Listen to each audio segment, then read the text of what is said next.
Today we're going to be learning about the discovery of the New World and probably one of the most famous figures of history. There's a little rhyme and it says, in 1492, Columbus sailed the ocean blue. Let's see if that's true and what else we can learn about it today. Exploring new worlds.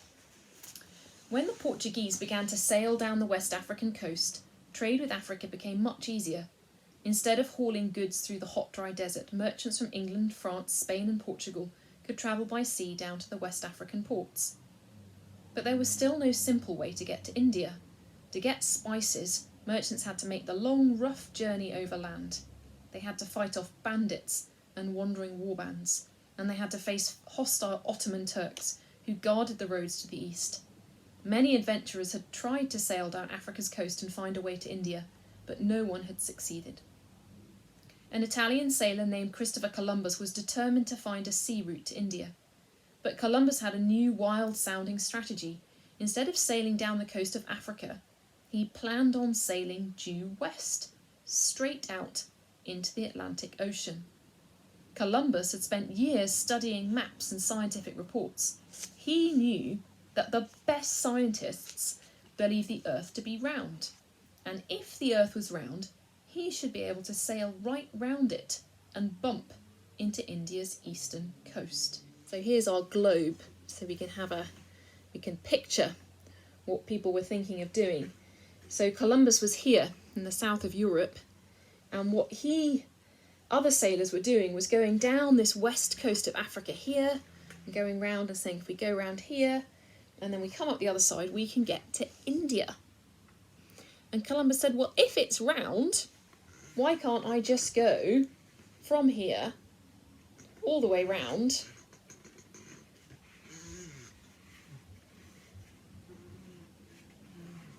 and get to India that way? So we're going to find out what happened when he set sail that way. Before he could try out his theory, Columbus had to convince someone to pay for his journey. He needed money to buy ships, money to hire sailors, and money to stock the ships with food and water. At first, Columbus went to the King of Portugal. After all, the Portuguese had been trying harder than anyone else to find a sea route to India. But the king's scientists laughed at Columbus's maps. The ocean is much larger than you think, they warned him. You'll never be able to store enough food and water for such a long journey. When the King of Portugal refused to buy ships for Columbus, he tried to interest the kings of France and England in his ideas. Neither would help him. So finally, Columbus went to Ferdinand and Isabella of Spain and told them about his plan. Ferdinand paid little attention to these wild ideas, but Isabella was fascinated by Columbus's new map of the world, and she also realised that if Columbus could find a way to India, Spain could become richer than England or France or Portugal. Spain could become the richest and most powerful country in the world. But when Columbus first brought his plan to Isabella, Spain was in the middle of its war to conquer Granada. Isabella was using all of her money to pay soldiers in the Spanish army. Not until the war was over, 7 years later, could she buy Columbus his ships. Finally, Columbus was ready to test his new ideas. Isabella provided him with 3 ships, named the Niña, the Pinta, and the Santa Maria.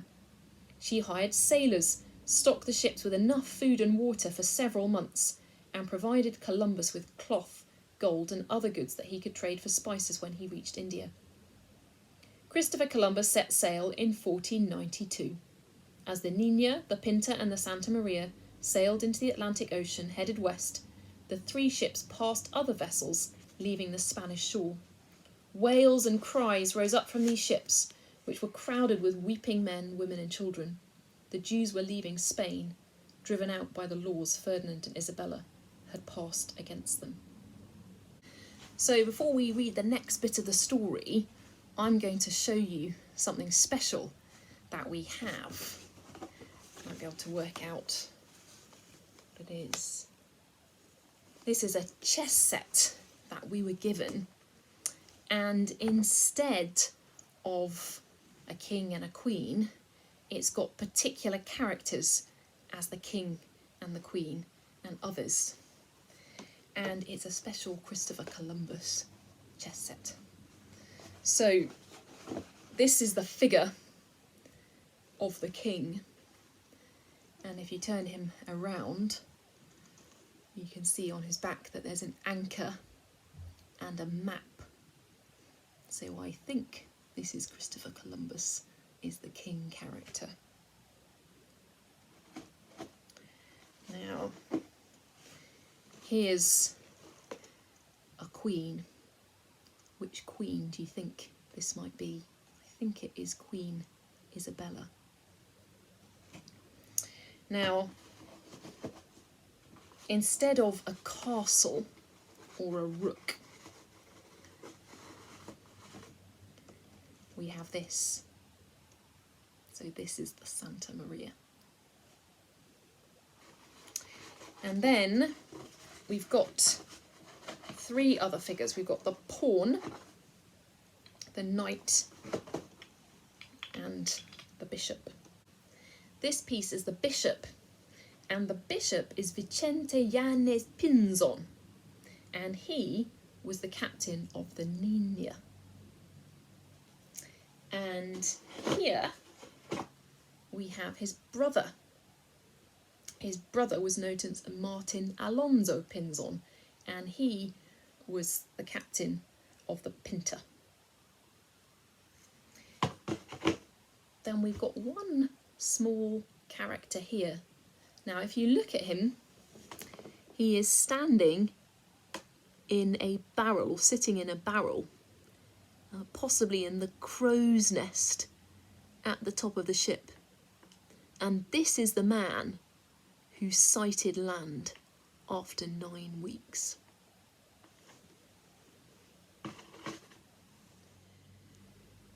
Christopher Columbus noted his sighting of these ships in his journal and kept on sailing west into the huge trackless waters of the Atlantic Ocean. At first his ships had good winds and the journey went well, but as the days passed by, Columbus's men began to murmur. When would they come into sight of land?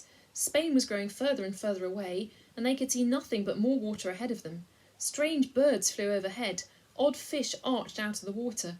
The seaweed grew so thick that the ships could only inch forward, and the men were growing sick with a disease called scurvy, because they hadn't eaten any fruit or vegetables for so long. Their gums were turning black, and some of the sailors were even dying. "We'll never reach land," Columbus's men complained. "We'll run out of fresh water and die of thirst out here. The world isn't round, the sea goes on forever, and we'll never reach the end of it."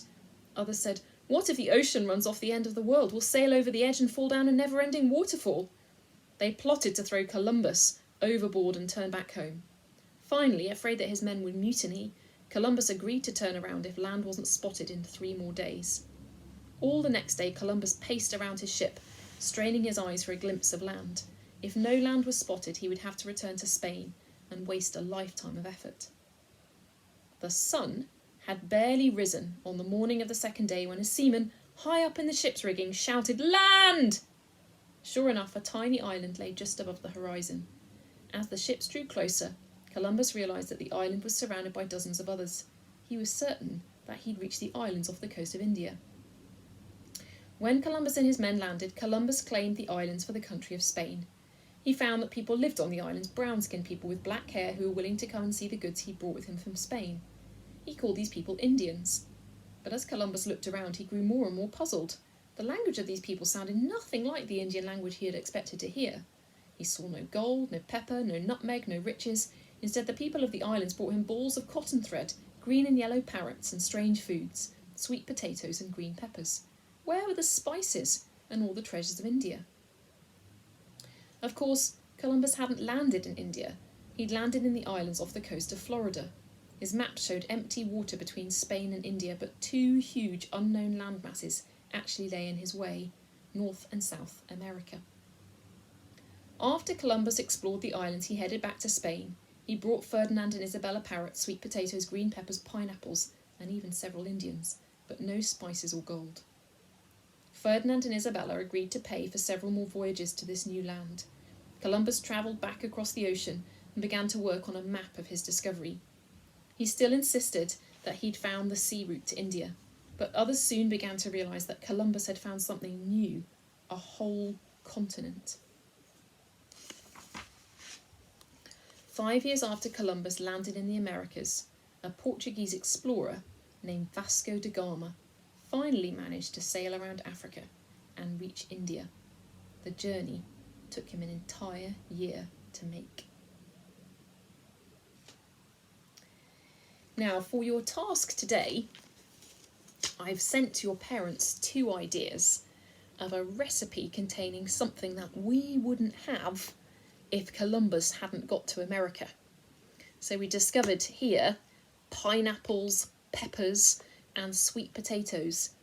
There is another ingredient as well that we might not have if it wasn't for Columbus, and that's cocoa powder. And so I've sent some chocolate recipes to your parents, but you can think creatively and maybe do some research about what would we not have if Columbus had not found America, and then try and make something with that. Now we're going to learn about 2 other explorers. We often talk about Christopher Columbus and his discovery of America, but although Columbus laid the way for later Spanish explorers to come to the Americas, he wasn't the first adventurer to land in America. The Viking Leif Erikson landed in North America long before Columbus was born, and Columbus wasn't the first to recognise America as a new continent. He continued to think that he discovered a new route to the east. The first explorer to realise that this mysterious shoreline was a brand new land was an Italian merchant named Amerigo Vespucci. In 1492, when Columbus sailed his 3 ships from Spain, Amerigo Vespucci was in Spain. He was doing business for his employer, an Italian nobleman. But although Amerigo was a good businessman, he'd always wanted to sail to India. He watched with envy as Columbus departed on his great adventure. When Columbus returned with news that he'd reached land by sailing west, Ferdinand and Isabella agreed to pay for more expeditions. Amerigo Vespucci was anxious to apply. He arranged to take 3 ships of his own out to the Atlantic. 7 years after Columbus's first voyage, Amerigo Vespucci set sail himself. Over the next 10 years, Amerigo made several different journeys to the coast of the Americas. He sailed down South America almost all the way to the tip of the continent. He sailed up to North America and saw the rivers that had flowed into the sea. The more Amerigo saw of this land, the more sure he was that Columbus was wrong. This wasn't India or Asia. This was something else completely. He wrote a letter to his Italian employer saying, "I'm sure we found a new land. The coastline and the number of rivers make me certain of it." So although Columbus discovered America, Amerigo Vespucci was the first to realise that he'd found a new continent. And since Amerigo wrote and published many accounts of his travels, more people read about his voyages than about the journeys of Columbus. When a famous geographer made the first maps of the new lands, he decided to name this new part of the world America, after Amerigo Vespucci. Others decided it'd be fairer to call it Columbia, but the name America stuck. Columbus was the first European to land in America, and Amerigo Vespucci was the first to realise that America was a new continent. But another explorer, Ferdinand Magellan, was the first to actually carry out Columbus's original plan and get to India by sailing west. Magellan was a Portuguese sailor who set out for the Americas after Columbus and Amerigo Vespucci had both returned. Magellan knew that Vasco da Gama, who'd managed to sail round Africa and get to India by going east, had taken a whole year on his voyage. He thought it would be much quicker to sail west to the Americas, turn south and go down around South America, and then sail on to India. Of course, Magellan didn't really think he'd have to go all the way to the southern tip of South America. He was sure that a river was bound to cut all the way across South America.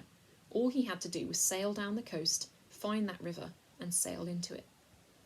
In 1519, Magellan set off. He spent weeks sailing down the coast of South America. Every time he found a river, he would turn and sail into it, hoping that it would lead him all the way across South America. But each river only led him to a dead end. When Magellan was almost all the way to the southern end of the South America, he found a river that took him all the way across to the other side of the continent. But the journey through this river was a stormy one. The water was so rough that rowboats had to pull his ship along.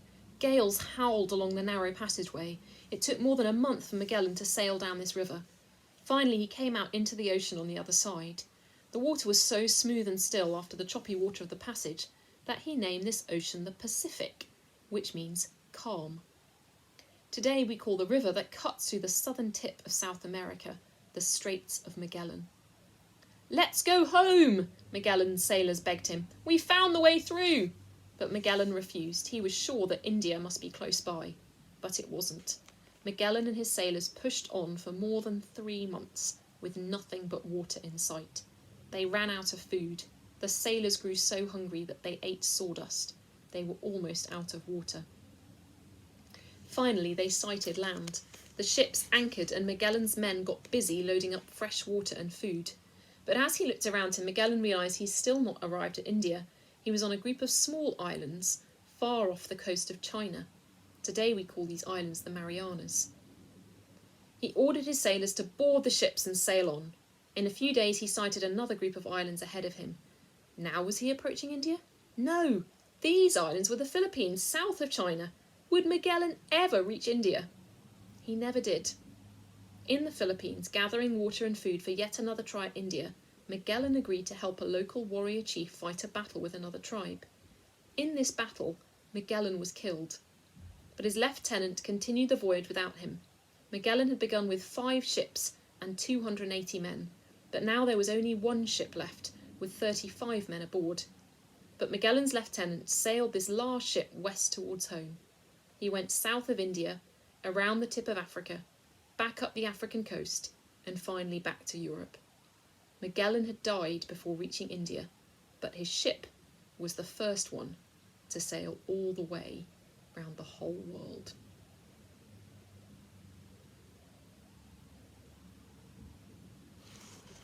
So, it would be great if you could find a globe or a map and see if you can plot the journey that Magellan went on as he went down round South America and through the other side, and then you can then work out where he died and then where his lieutenant finished the route for him. And it's really amazing to think, isn't it, that these people were able to do that 500 years ago and make all these explorations, and the courage and bravery that enabled them to do it is a real inspiration to us, I think. So I hope you enjoy finding a map and plotting Magellan's route on it, and I hope you enjoy cooking something that you wouldn't have been able to cook had America not been found by Christopher Columbus and others.